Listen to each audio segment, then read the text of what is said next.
In conclusion, the ongoing conflict in Ukraine is a colossal disaster, which, as I noted at the start of my talk, will lead people all around the world to search for its causes. Those who believe in facts and logic will quickly discover that the United States and its allies are mainly responsible for this train wreck. The April 2008 decision to bring Ukraine and Georgia into NATO was destined to lead to conflict with Russia. The Bush administration was the principal architect of that fateful choice, but the Obama, Trump, and Biden administrations have doubled down on that policy at every turn, and America's allies have dutifully followed. Even though Russia's leaders made it perfectly clear that bringing Ukraine into NATO would be crossing the brightest of red lines, the United States simply refused to accommodate Russia's deepest security concerns and instead moved relentlessly to make Ukraine a Western bulwark on Russia's border. The tragic truth is that if the West had not pursued NATO expansion into Ukraine, it is unlikely there would be a war in Ukraine today, and Crimea would still be part of Ukraine. In essence, Washington played the central role in leading Ukraine down the path to destruction. History will judge the United States and its allies with abundant harshness for its remarkably foolish policy on Ukraine. Thank you.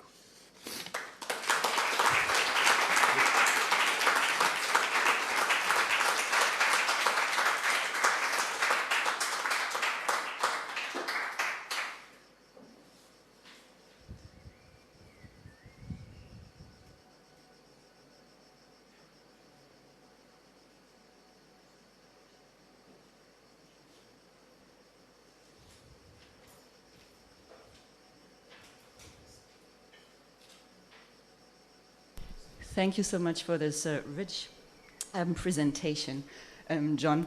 And I see you are very much ahead of me, like you are completely acclimatized to the Florentine weather, while I'm, I don't know how, super warm, and I've been here for 9 months. You're not only ahead in that respect, as Nicolas has already mentioned, we both have a PhD from the same university, Cornell, and admittedly, there were some professors that were there at your time that were also there at my time. And so when my cohorts above, beyond, when we started our PhD, the question was always, how did John Mearsheimer and Joe Greco, to be completely fair, come out of the same school as us? Because you're one of the few realists, if I may, who came out of Cornell. And so my first question really would be more about whether you can talk a bit about where your theoretical thinking developed. You've been to West Point, you were at Cornell, so where does the theoretical foundation come from?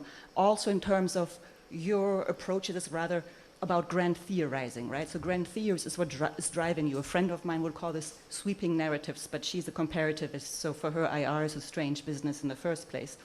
But like, so why grand theorizing, and what to you is the role of, say, area studies? Because, I mean, you said that until 2014, people did not see Russia as a threat.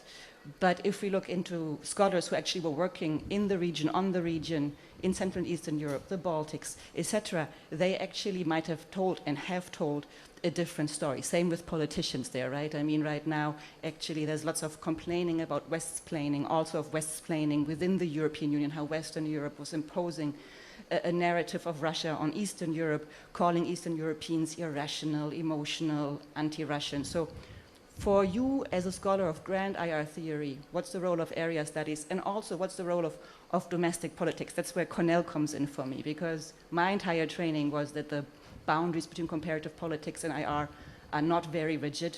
There's lots of fluidity. And you yourself mentioned in your talk just now how actually the nationalist elements or political voices within Ukraine would not allow for a neutral Ukraine. So apparently there are domestic forces who are very much pushing for a certain solution that you say actually prolongs the war. So would there be no nationalists in Ukraine, and Ukraine would then, Zelensky would negotiate with Russia, irrespective of what the US thinks, because that's the question, how much he's under the wing of the US, would there be actually an end to the war? So that would be my first question, and I admit I hit a few more questions in the first question. Oh, yeah, that'd probably be good. Thank you, Stephanie. I could talk about these questions. I could answer these questions for hours on end, but I won't do that. She asked me, first of all, where did my realist theory come from? How did I get interested in realism and sort of become a realist theorist? The truth is, when I went to Cornell, I did not even self-identify as a realist, much less do any work on realist theory. In those days, there were three main theories of international relations. One were the realist theories, and Waltz's book had not yet come out, the '79 book, when I was a graduate student. Realist theories, liberal theories, and Marxism. There was no social constructivism at the time. With the passage of time, Marxism disappeared from the radar scope and it was replaced by social constructivism. So by the time I was at the University of Chicago and teaching IR theory, it was realism, liberalism, and social constructivism. But anyway, I knew all about Marxism, I knew all about liberalism and realism, but I honestly did not self-identify as a realist because I didn't do grand theory. I wrote a dissertation on conventional deterrence. Then I went to Cornell, excuse me, to the University of Chicago in 1982. And one of the first courses that I taught was IR theory. And I just did it because we needed somebody to teach it. And I remember I read Robert Gilpin and I read Ken Waltz. This is in February '83 when I'm teaching Waltz, and his book had come out in 1979. And that's when I started wrestling with Waltz's book, which is a very difficult book to read, and I could never make heads or tails of it. Then my good friend Jack Snyder, who taught at Columbia, was writing a book which eventually came out called Myths of Empire, which was a defensive realist track. And it was in the process of giving Jack comments and going back and forth with him and reading Ken Waltz and going back and forth with him in the classroom that I started to discover that I was unsatisfied with their realist theory of international politics. And I decided to develop my own. And this was very easy to do at the University of Chicago because the University of Chicago was a place that privileged theory. It was a very theoretical institution. So I naturally gravitated into theory, to IR theory, and I discovered that I was a realist.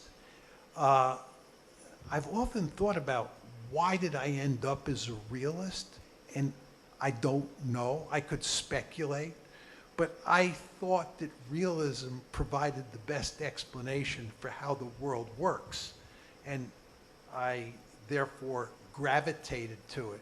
But there were surely other factors that influenced me. So that's basically how I ended up doing IR theory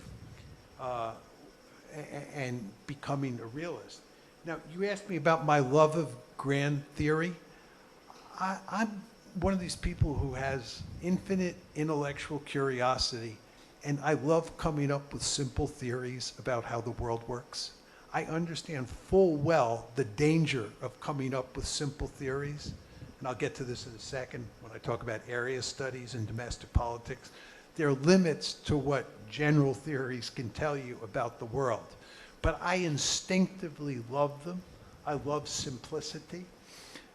And I think, by the way, one of the reasons that students like Tragedy of Great Power Politics is because the theory that I put forth is a simple theory.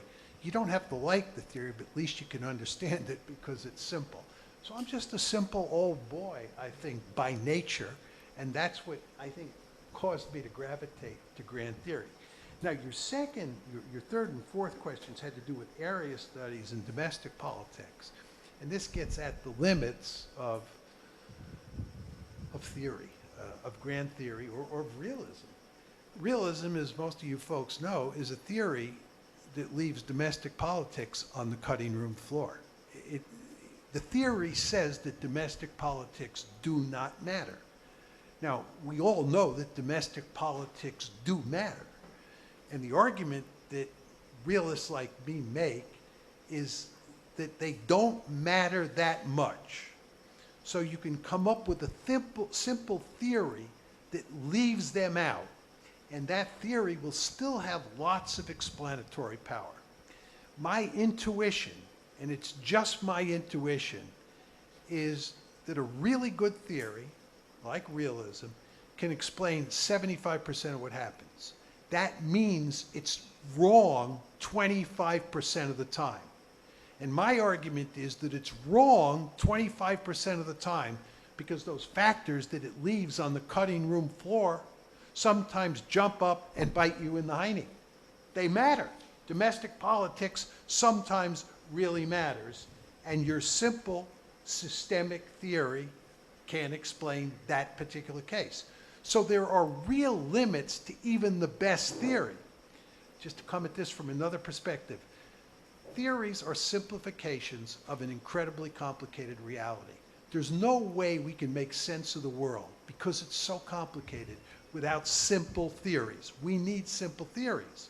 But because the world is complicated and theories are simple, they're therefore going to be wrong some reasonable part of the time. And my intuition, again, is that that's 25%.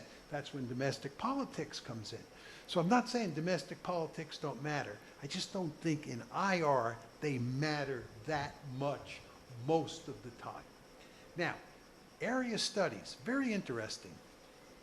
One of my big gripes about comparative politics is that invariably people who study comparative politics never take IR courses. They think that people who study IR are basically second-rate, and these IR theories are not important to know. You want to go inside the black box. All this talk about treating states like black boxes and looking at their interactions is foolish. I always say to comparativists, I say this to young graduate students, take courses in IR, right? It's fine to be a comparativist and know a ton about what's happening inside Russia or inside Ireland or Brazil, whatever area you want to study. But don't you want to know basic IR theory, how this country that you're studying relates to other countries according to the basic IR theories? Just think about China. If I were young today, I'd learn Chinese, I'd become a China expert, and I'd take lots of IR courses. Best of both worlds. That's my argument. But somebody recently said to me, John, you're pontificating about the Ukraine crisis. Why are you pontificating about the Ukraine crisis? You don't know anything about Ukraine. You don't know anything about Russia. This is an area that area specialists should dominate. My view is, are you serious? Geopolitics, U.S.-Russian relations, Russian-NATO relations is terribly important for understanding the Ukraine crisis. You have to know basic IR theory to have a good feel for this crisis. And at the same time, I would concede you want area studies in there who can tell you all sorts of things about Ukraine and about Russian domestic politics and American domestic politics and German domestic politics as well. So I don't deny that for 1 second. So my general point is learn IR theory. You're foolish if you don't. Talking to comparativists here. And if you're an IR theorist, you better know the limits of your theories and know that area experts and people who focus on studying what happens inside the black box really do matter. Okay. So my second question is a little more complex, and I apologize. While you gave the talk, I had to briefly look at a Putin speech to quote a little something. But so in your talk, you really stress a lot of, you cite a lot of speeches, and you show this as evidence that actually it was mainly the US NATO expansion or the threat of NATO expansion towards Ukraine that is driving Putin's war in Ukraine. And you say there's no evidence for these alternative explanations that you gave. So it's pretty monocausal. And sorry, I tried to cite you here. it's a false line of argument to pursue these other arguments. So while, as you cited, there are these essential threat elements in his speeches, there are other elements in his speeches as well that actually go in a direction of this mythical unity of the Ukrainian and Russian nation. So actually there are no two nations. He also uses the word genocide, by the way, when he talks about Ukraine. So on his, sorry, now this will take a while because I'm reading off the phone, but on March 18th, on the concert marking the anniversary of Crimea's unification with Russia, Putin, for example, says, and now, 22. That's when, in the big stadium with all the flags, when he came with his white turtleneck sweater. And now, of course, I don't find the right part anymore because I moved around. The main goal and motive of the military operation that we launched in Donbass and Ukraine is to relieve these people of suffering, of this genocide. So, I mean, this is, again, and like in the speech, he makes reference to denazification and how, I mean, which is, if you're not Russian, right, you're a Nazi. So I'm wondering, I mean, I'm sorry, I don't have as many quotes as you had, but I'm pretty sure that in other speeches I would also find references to these alternative explanations that you say are no evidence for. So my one question is, why pick one narrative over the other? There seem to be more narratives than just the existential threat one. Not denying that existential threat might be an explanation, but there at least strikes me by looking through the speeches that there are additional explanations as well. Also, like you cited Merkel, for example, so I watched that interview as well. It's true, she mentioned that she was worried in 2008 about the war, but she also said, I knew Putin well, and every time I saw him, he said, the Soviet Union was great. That how much he's actually missing the old Soviet days. And she's like, listen, when I was in these days living in East Germany, I was not free, and I was very happy when the Soviet Union disintegrated because then I became a free person. So that was always part of their conversation. Again, this suggests that there are more narratives than just the existential threat, NATO expansion one, but also Putin potentially at least thinking of the Russian Empire, the demise of the Russian Empire, or a nation that is broader than what Russia is currently in its borders. So that's my first aspect of the question. So now, if we buy into this, the essential threat narrative is the main explanation as to why Russia invaded Ukraine. I'd be curious to hear your thoughts as to why not also Georgia, and why not Finland? I mean, so Georgia and Ukraine both joined the Partnership for Peace in NATO in 1994. So some of the training and the security assistance that you mentioned has been going on for a very long time through this partnership that they have with NATO, as many other Eastern European countries actually have.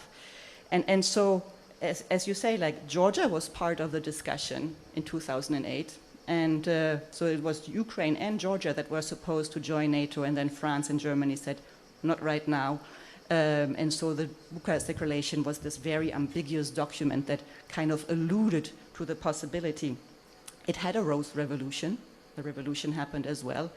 There was exactly, as you mentioned, Russia invaded part of Georgia, but then it stopped. There's no more further invasion happening in Georgia. Why is Georgia not an existential threat to Russia?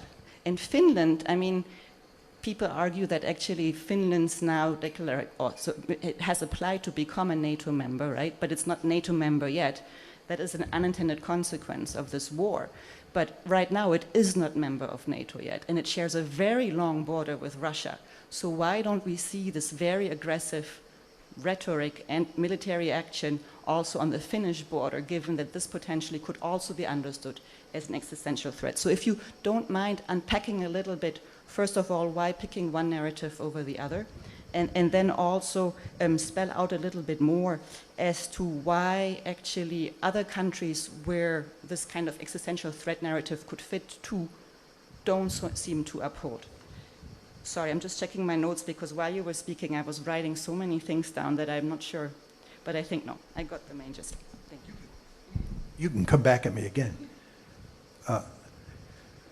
Just on the narratives, the conventional wisdom in in the media and in the West more generally and among Western leaders is that Putin was interested in conquering Ukraine and absorbing it into Russia. And he was bent on creating a greater Russia, and really Ukraine was the first station on the railroad line.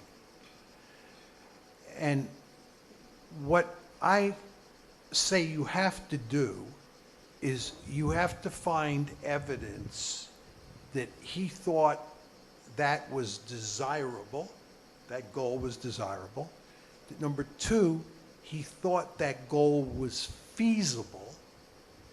And number three, that's what he had set out to do. There's evidence that that's what he was going to try to do. And my point was, there's no evidence of that. Now, your point is that there are other narratives, maybe other reasons for why he did it, like denazification, dealing with what he called the genocide in eastern Ukraine. That may be true. I don't dispute that, but it doesn't contradict my basic point. It doesn't address the basic issue that he was bent on an imperial mission, right? So there's no question that he was interested in going into the Donbass in part because he thought that a genocide, that's his rhetoric, was taking place. But again, it doesn't address the basic issue on the table. What we need is evidence that he's an imperialist. And just to go to Merkel, there's no question that Merkel says that Putin made it clear to him, to her, that he thought the Soviet Union was a wonderful enterprise. And remember, I read the quote where Putin said in his heart, how could you help but miss the Soviet Union? That's what he said, which is consistent with what Merkel said. But then he went on to say, you know, in the rest of the sentence, that this is not going to happen. Anybody who thinks that is not got a brain. So there's no evidence that he said, I miss the Soviet Union, and what we have to do is recreate the Soviet Union or recreate something that looks like the Soviet Union. You have, in my opinion, you have to provide evidence of that to beat me. It may be possible to do that. Eric and I were talking about that before. We may discover when archives are opened, or there may be pieces of evidence out there now that I've just missed. But you have to show that that's what he was bent on doing. Actually, I thought where you might go, a number of people have used this argument about me. You know, he made this speech about Peter the Great the other day, and he made it clear that Peter the Great had imperial ambitions and was interested in reconquering, I'm choosing my words carefully here, reconquering territory that the Swedes and others had taken away from Russia. And then he, in a very opaque way, implied that he may be doing the same thing. He didn't mention Ukraine. But one could argue that, you know, he sees what he's doing now in Ukraine as similar to what Peter the Great did. That is, reconquering lost territory. That would contradict my argument. My counter to that is that he said that after the invasion. And I have words in there. I've thought about this long and hard. I think his goals have escalated. This is why I think, tragically, he's not going to give up that territory he's conquered. I think he's either going to incorporate that into Greater Russia, or he's going to create independent republics. His goals have changed. My argument is there's no evidence before he went in that he was interested in conquering huge swaths of territory and incorporating it into Russia. It's like the Germans in World War I. I don't know how many of you know about the March 1918 Treaty of Brest-Litovsk. Oh my God, it's amazing how much territory the Germans took from the Russians via the Treaty of Brest-Litovsk in March 1918. Of course, it was all eventually reversed, okay? But when the Germans went into the war in 1914, they did not have those war aims. They evolved as the war went on. And that's the great danger that we face with regard to Putin in Russia now that the war has started, that his war aims have elevated, and it'll make it impossible to recreate a vibrant Ukraine, which would be, from my point of view, a desirable goal.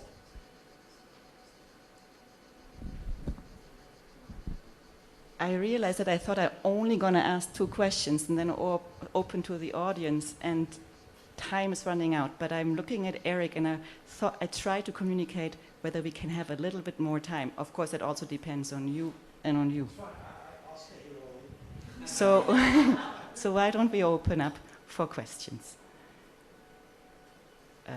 Many questions. Can I start with Sarah? So,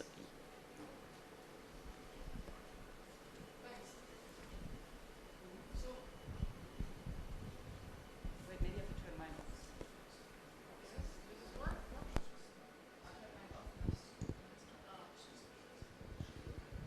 Thank you. This works. Good. So one is just a factual kind of explanation. Could you explain why, if NATO did not see Russia as a threat in 2008, it wasn't worried about it at all, why it was so interested still in expansion? And the second one is something about this concept of winning the war that you were mentioning at the end, which makes negotiations so difficult because both sides want to really win the war. What does winning the war mean? And the reason I ask this is if we look at Russia's behavior in Syria, I wonder whether permanent stability is perhaps a winning of the war for Russia.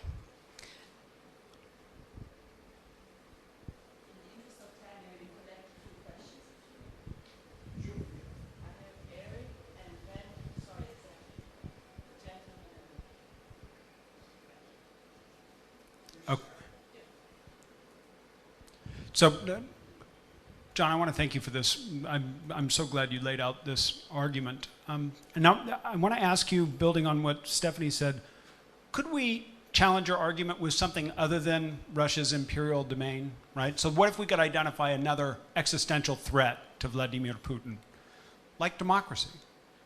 If we did that, then we could start the story with the color revolutions and Russia's reaction to those color revolutions. And the beauty of that was that that would explain why the countries that went through the color revolutions actually requested to be brought into NATO and put pressure on the Bucharest Declaration, right? So the advantage there is that now we don't have to lose the agency of these countries, and we can also explain why Russia participates in Partnership for Peace right up through that summit.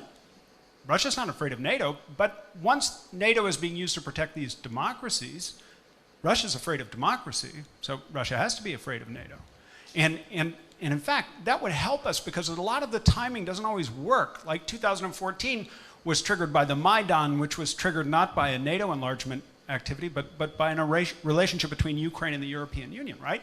And then once Russia gets in, it's all about democracy. And the beauty of this is not only can we explain the tension between Russia and the West, but we can also explain the development of Russia as a polity over the same period. So we don't even have to look at words, we can look at deeds as Russia clamps down on democracy domestically. And finally, we can include things that don't really feature as prominently in your narrative, like what is Russia doing in Belarus right now?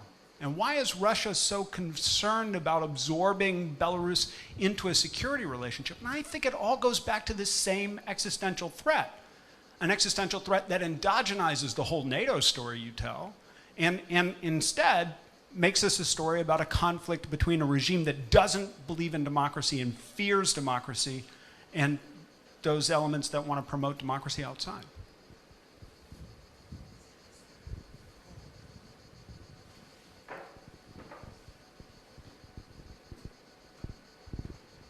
Thank you, everyone. I'm Balthazar, I'm a PhD here. Actually, yes. So I'll actually be very brief because it responds to what Professor Jones has said.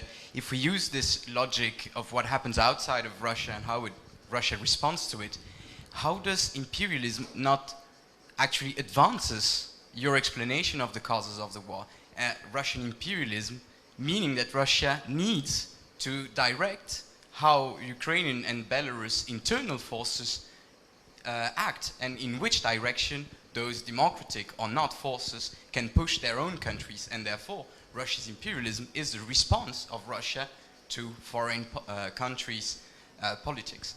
And not Russia being imperialistic does not mean, I don't see why it would imply that the cause you identify would not be the cause of the current war.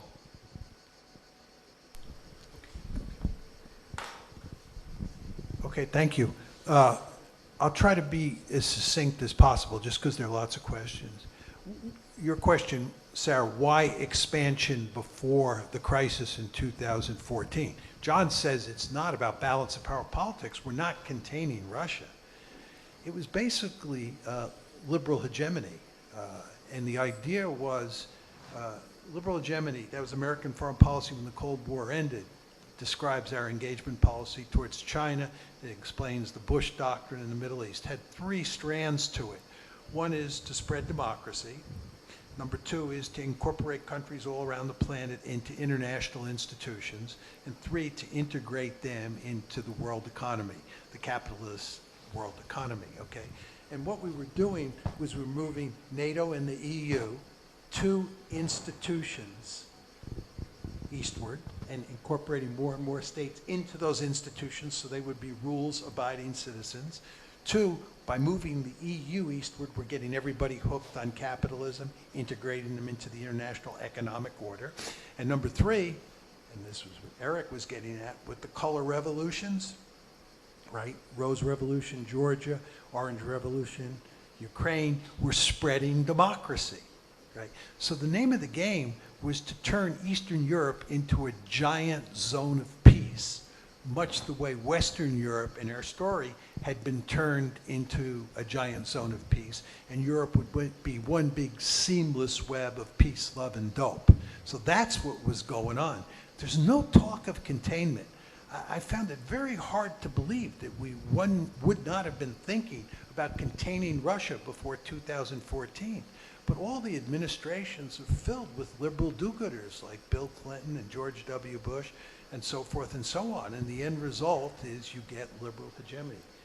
Now, you say, what does winning the war mean?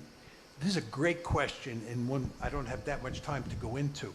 But the American case is easy. Winning, as I said, is defeating the Russians in Ukraine and basically strangling the economy to the point where you knock them out of the ranks of the great powers.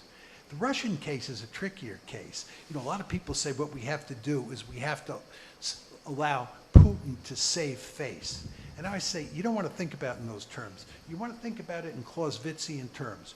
War is an extension of politics by other means. Don't get too wrapped around about what happens on the battlefield. The question is, what's the political goal here? And John's story is that the political goal is more than anything to make sure you have a neutral Ukraine. So winning for Putin is putting an end to Ukraine joining the West, joining NATO, joining the EU. So that's winning. And that's why in my formal comments, I said that for the Russians, if you hope to shut this one down, you've got to have a velvet divorce between Ukraine and NATO and the United States, and Ukraine has to be neutral. So that would be winning in that particular case. But that's a, you know, as I said, an excellent question. Just with regard to Eric, I actually don't disagree with Eric at all. I want to remind you that my argument, and I tried to say it so many times that I thought maybe I said it too much. Our basic aim is to turn Ukraine into a Western bulwark on Russia's border. And that strategy has three prongs. One is to incorporate Ukraine into the EU, to foster a color revolution in Ukraine where it becomes a pro-West liberal democracy. That's where he was going. And third, and most importantly, to bring Ukraine into NATO. Now, I agree with you that the Russians lived in mortal fear of a color revolution in Russia. And for those of you who are interested, you go home and Google the New Yorker magazine, Michael McFaul's experience as America's ambassador to Russia. He was interested in fostering a color revolution in Russia. Putin hated the guy. Read page 12 of his memoirs, where he talks about Putin staring him down at a meeting that he had outside of Moscow, right? Putin lived in fear, as you pointed out, of a color revolution, and correctly, and as Eric also correctly pointed out, the 2012 crisis, or when the crisis broke out in 2012, it was not about NATO expansion per se. It was about the EU and about a color revolution. So I'm in complete agreement with you. But what I'm saying to you, Eric, is it's a three-pronged strategy, all designed to make Ukraine a Western bulwark. With regard to the graduate student back there, I'm sorry I didn't catch your name. In my story about this one, and you didn't see it here, but just I did this interview with the New Yorker where this comes out clearly. For me, there's a difference between imperialism and geopolitics. And when I hear the word imperialism used with Putin, I identify that with the argument that he was interested in conquering Ukraine, absorbing Ukraine, maybe conquering Finland, conquering other countries. That to me is what imperialism is about. It's creating an empire. So imperialism and empire go together. For John, this is really all about balance of power politics. It's all about taking NATO and putting it too close to Russia, and the Russians viewing this as a threat, much the way we viewed Soviet-tipped missiles in Cuba during the Cuban Missile Crisis as a security threat. So for me, it's all about balance of power logic. You can see my realism coming through and why I don't like the word imperialism. But I do want to be clear here. It's all a function of how I define imperialism and how I define balance of power politics. One could define imperialism in different ways and come at me from a different perspective. Super. So I'll do one more round of questions, maybe, if you, and we do. I'll do that. If you want 2 rounds, 3 rounds, I don't know. It doesn't matter. I will look at Eric once in a while, and when I suddenly see a subtle sign where he tells me to end, I shall end. Sarah, you have your microphone out now. Then please give it to Jeff first, given that you, no, the one closest to you. Sorry. Back. I'm trying to be efficient. Is it on? Okay, thank you, and thank you, John. I encouraged all my researchers to come today because I said you'd give a very entertaining presentation. You didn't disappoint. But, I mean, so you're at EUI. We portray ourselves as a premier social science institution in Europe. And I guess I'd like to push you, and it's really following up on Stephanie and Eric, about sort of the social science behind your argumentation. Because, I mean, when I tell my researchers, like, developing an IR theory, right, okay, so definitely don't, like, just establish correlations. Give us some sense of the causal processes that connect A to B to C to D to get us to an outcome. I tell them to operationalize their terms carefully. I tell them to think, well, what would threaten my argument, the alternative explanations. And I just worry, sort of, in all counts, right, I mean, you sort of gave us a really interesting narrative here that just sort of fails on all those accounts. You keep accusing the mainstream narrative of basically cherry-picking stuff to tell us a story. It sort of sounds like you're doing the same thing to tell another story. So that's worrying. I mean, what were your methods? I mean, how many sources did you look at? I assume you can only use English, right? So you're just looking at translated stuff. I mean, that's an issue, right? Key terms for you, existential threat. And you made it clear in a talk, right? It's NATO expansion. Anybody who studies Russian politics, right, would tell you, in Putin's own words, the existential threat, was Eric's comment, going back about 10 decades, is democracy. He's creating the beginnings of a totalitarian system in Russia. And so one narrative that's out there, an argument about why he did this, he had to act now to invade before Ukraine became democracy. okay? And because that would undercut and destroy his kleptocratic regime he's created at home. Alternative explanations, final point. Domestic politics, right? It seems really important. You have to know this stuff. You expressed surprise, right, that Putin couldn't have wanted to take all of Ukraine because look at the setup. They didn't have enough forces. Have you studied from the Russian specialist about the decision-making before the invasion? Putin was listening to 3 people. Shoigu, who was telling him stories. He thought he could actually take Kiev and decapitate it. You're assuming there was some rationality in that decision-making process, which simply wasn't there. So I just worry that, you know, if we sort of really think about the social science behind your argument, it's sort of, it's not there. Thanks. Veronica, please.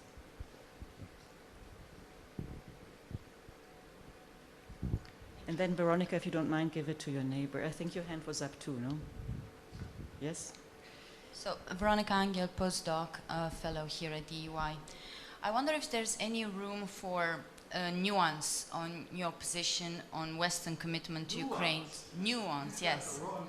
I'm just trying. I'm trying to be nice to you. Really trying. In your position on Western commitment to Ukraine's EU and NATO membership.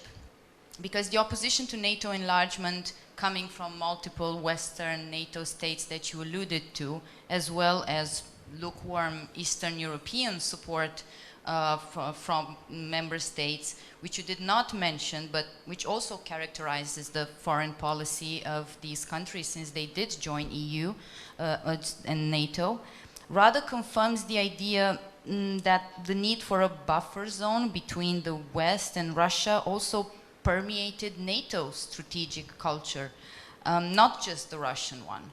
So is it your suggestion that we should believe that the idea of buffer zone creation was never part of post-Cold War US foreign policy? And does that mean that we should read your interpretation of the war as a call for the ideological and material investment in a long overdue creation of this velvet divorce and of territories defined by fragile equilibria?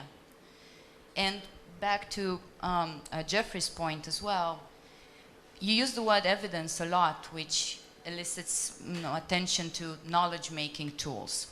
How do you conduct your research? It's quite possible that your position on interpreting Putin's intentions and that of people who study the area is so different because we simply talk to different people.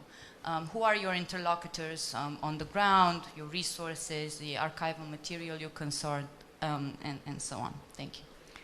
I know it's unfair to the people who will ask questions now, but please be a little shorter and if possible, 1 question per person, just so we get a few more people and questions in. Apologies. So who's next? Next to you. Yes, thanks. You ended your speech by saying that history will judge unfavorably. Should I stand up? Okay. That's what I'm told from the back. The United States and its allies, but you didn't really talk about the allies during your talk, except to say that they were opposed to the 2008 decision to aim for Ukraine and Georgia to become members of NATO, and they couldn't get their way. And Olaf Scholz was in Kiev, I think, or Moscow in February, just before the war began. And he talked about NATO, the prospect of NATO membership, and he said, this is not on the table for the foreseeable future.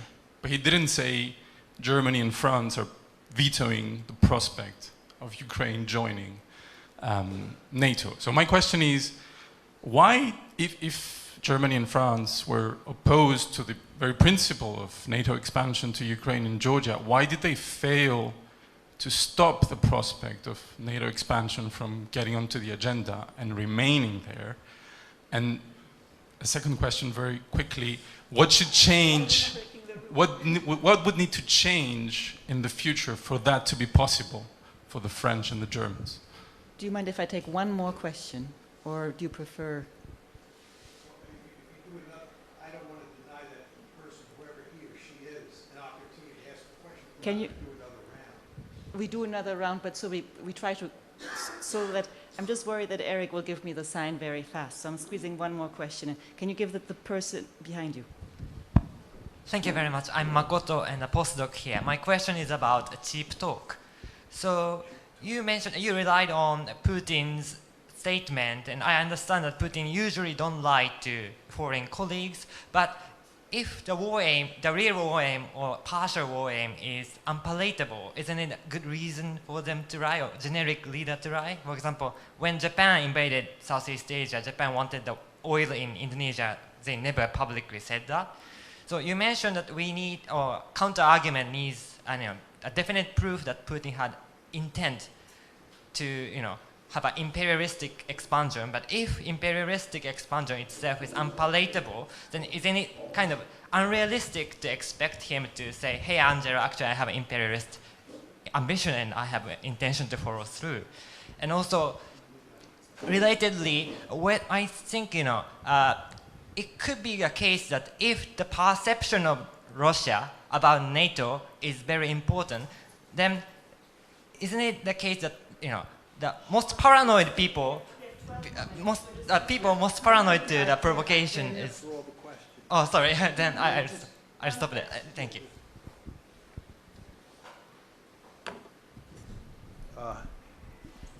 Let me just start with Jeffrey's point.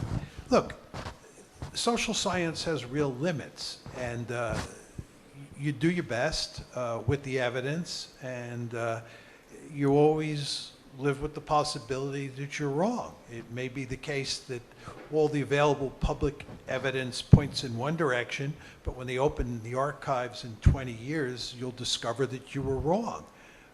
And this last gentleman, or the last questioner here from this gentleman, that this is just, a cover, all this talk about NATO expansion is a cover for the real motive because it's unpalatable, may be proved true. I'm not up here saying I have the truth. I'm giving you my interpretation.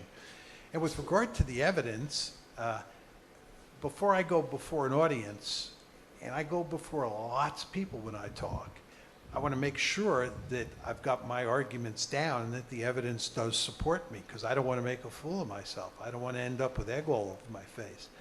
I've read everything I could get my hands on. I've talked to lots of people, and I've given this talk in different forums before lots of audiences, and people have run counter-arguments up against me and pointed to other evidence and so forth and so on. So I'm reasonably comfortable that the available evidence supports my basic line of argument. But that's not to say I'm locked in. And Eric and I were talking before in his office, and I was telling him if he came across any evidence in a book that he was mentioning to me that contradicted what I had to say, please send it to me as soon as possible, and I'll change my arguments accordingly. With regard to what an existential threat is, I think the Russians are quite clear in this particular case that an existential threat is a threat to their survival in the IR sense of the term. In the same way we viewed nuclear-tipped missiles in Cuba as an existential threat, I think there's not much question that the Russians see NATO enlargement to include Ukraine as a threat to their survival, as a security threat of the highest order. With regard to your interesting question about how do I determine that they didn't have enough forces to conquer all of Ukraine, I actually wrote my dissertation on conventional deterrence, which really revolved around the question of a Soviet offensive into Western Europe during the Cold War. I know a huge amount about armored war and conventional war. I went to West Point as an undergraduate. I was in the Army. I was in the Air Force. I've studied German operations in World War II extensively. I've studied Israeli armored operations in the Middle East extensively. And I didn't have to rely on anybody's opinions on whether or not the Russians had the capability to conquer Ukraine with 190,000 forces. I could count up how many armored division equivalents they had, how many they needed, what was necessary to conquer Ukraine, what was necessary to occupy Ukraine. And then I know enough about social engineering as well to think about what kind of force levels they'd need to do that. It is not even close. And all the other people like Barry Posen at MIT, who I know, who are experts about the nitty-gritty of conventional war, agree with me on this issue. So that assessment is based on my own views. With regard to this young woman over there who commented on my lack of nuance, I think there's no doubt about it that virtually everybody who knows me would agree that nuance is not my modus operandi. But you raised the interesting issue about a buffer zone. And the Russians wanted a buffer zone. They wanted Ukraine as a buffer zone. And that's what they care about regarding Belarus, Belarusia as well. It's actually NATO that didn't want a buffer zone. I went to Poland about 3 or 4 different times, and I told the Poles that the last thing you want to do is expand NATO into Ukraine, because it's going to be like poking a hornet's nest, and it's going to cause unending trouble for Poland. I said, you have the ideal situation now in that you have a buffer zone, Ukraine, between Poland and Russia. And what you should do is everything you possibly can to maintain that buffer zone. And if you poke the bear and the bear takes Ukraine, the bear's going to be right next door to you. And that is not going to be good. But we were not interested. The Poles were not interested. The Baltic states were not interested. And the Americans are certainly not interested. We wanted to march NATO right up to their doorstep.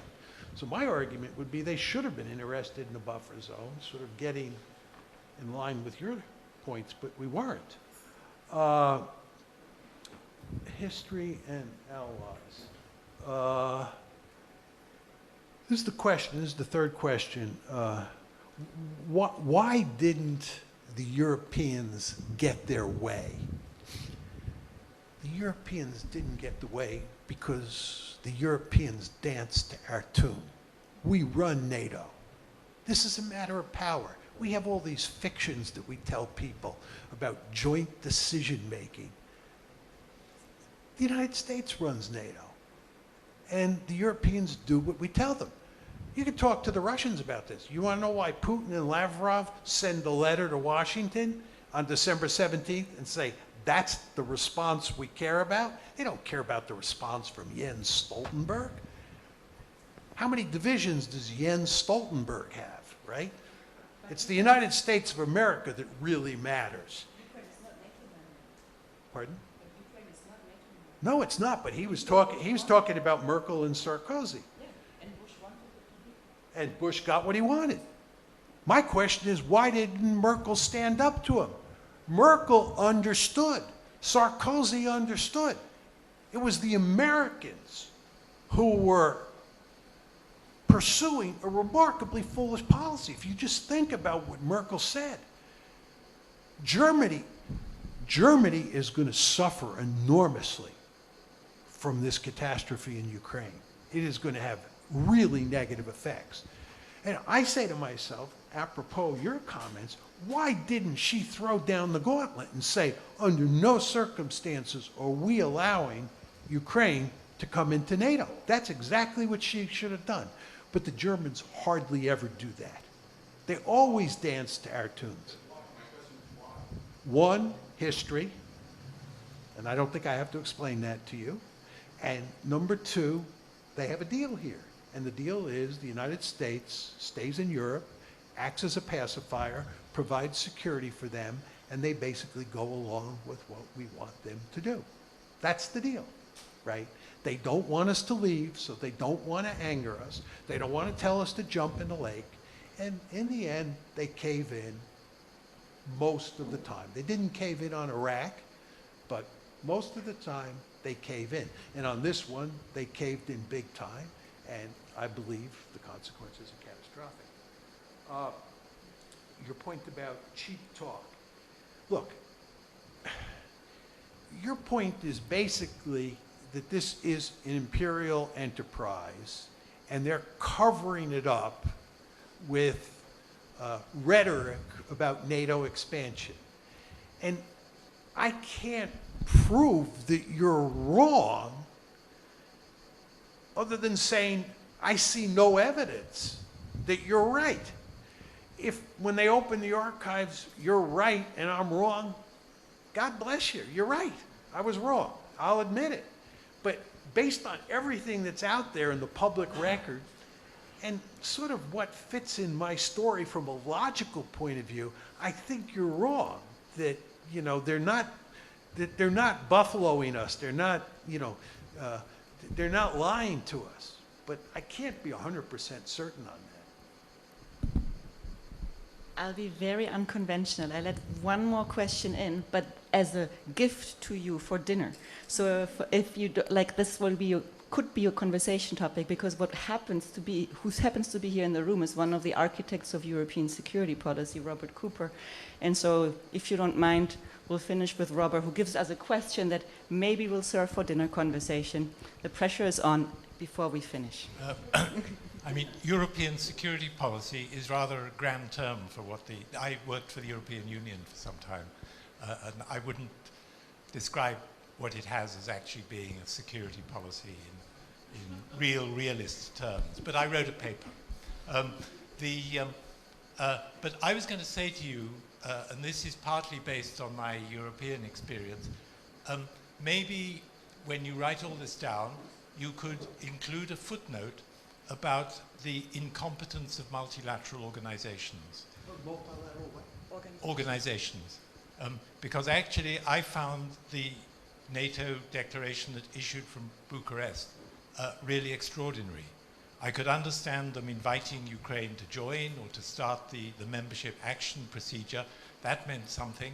I could understand them remaining silent. That meant something. But to say NATO will one day be a member of Ukraine without having any program behind it or anything like that, that was just a piece of multilateral incompetence. And remember, this was drafted personally by the heads of government. And that's when you get real incompetence joined together. So it's not kind of pure theory, but it's, but nevertheless, multilateral organizations are very curious. Actually, I think the UK played a bad role, because if the UK had joined France and Germany in saying, look, this is rather dangerous, it needs to be thought about more carefully, maybe we could have got away with saying nothing, which would have been a good solution. So, can you very quickly? Oh, sorry. Over time, I've come to appreciate the importance of multilateral institutions, or what you call multilateral organizations. When I first, started thinking about institutions, I tended to be somewhat contemptuous of them, and that was foolish on my part. But the argument I would make is that multilateral institutions are run by the most powerful states. And the EU and NATO are run in large part by the most powerful states. And with regard to NATO and the April 2008 decision, you said that it was evidence of multilateral incompetence. I think there's absolutely no question you're right. I've now studied and talked to people about this. You're absolutely right. But it was the Americans who were responsible. It was the Bush administration. And if you look at the decision-making process, it was, to put it in crude terms, a half-assed decision-making process where the Americans really goofed. I would just say to you from having spent 3 days in Germany talking to a number of people about this issue, they would take issue with you on the UK. Their argument is, this is not my argument, this is what a number of people said to me. The French, and especially the Germans, were real Bolsheviks about opposing the Americans. They said that the British basically agreed with the Germans and the French, but they didn't want to anger the Americans, so they kept their mouths closed. So that was the story that I heard. But that's just more evidence that it was the crazy Americans who were driving the train. And that was the point that I tried to make to you folks. Apologies to everyone else who wanted to ask questions, but as John, you said, you invited everyone to send you evidence. I hope you also could invite everyone who still has questions to send him questions, and I will just invite you to maybe spend some time in answering them.